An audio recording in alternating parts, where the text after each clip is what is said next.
Yo, what is going on, guys? It's C-Brad bringing y'all another MLB The Show 19 card review. Today we're going to be going over 99 overall Signature Series Lefty Grove. This card was a World Series reward from last season, so you can either hit World Series this season and pick him, or you can buy him off the marketplace.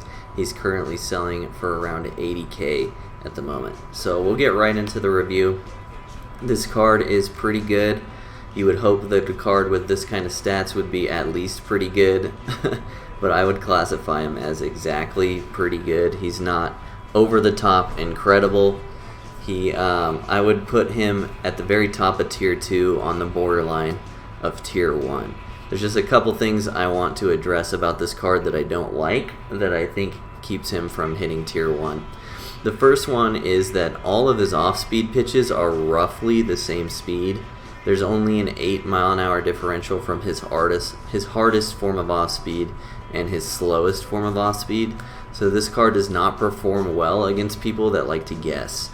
I'm just going to put that out there right now. There's a lot of people that play this game that guess fast or slow. This card is very vulnerable to players of that nature because half the time they're going to be right and he's going to get crushed. Because of that, and because of where those play styles typically sit, I think this card improves a lot as you move up into Hall of Fame and Legend. I would highly suggest you do not use this card if you play on All-Star most of the time.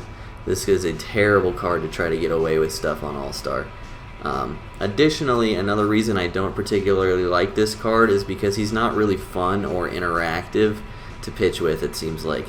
He's kind of in the same category as Nolan Ryan, and the fact that his stuff is really not that good, and so you're kind of relying on your per nines and specifically your home runs per nine to bail you out when you're pitching. So really what it feels like to pitch with this card is you just throw whatever you feel like up to the plate, hope it's a strike, and if they make contact with it, hope you get bailed out for home runs per nine. So there's not really much like strategy, I guess, with this card. I mean, what are you going to do? All he has is glove side movement. He essentially has 2 changeups. You're not going to fool anyone with this guy's stuff, so I just don't really enjoy using cards like this, but that's not a knock on him in any competitive sense.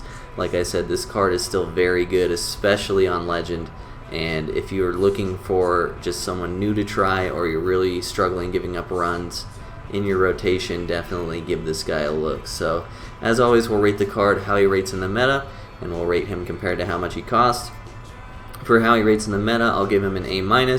Like I said, almost Tier 1, but I don't think he quite gets there. I don't think he's on the same level as some of the guys that I would put in Tier 1.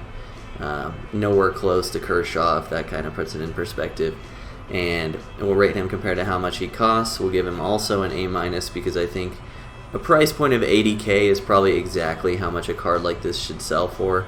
It's definitely viable competitively. Like I said, I just didn't have much fun with him, and I don't think he's Tier 1. So I hope you guys enjoyed another card review from myself. Like and subscribe, drop a comment down below, let me know who you want to see me review. Enjoy the clips after this, and we'll see you on the next video. Peace.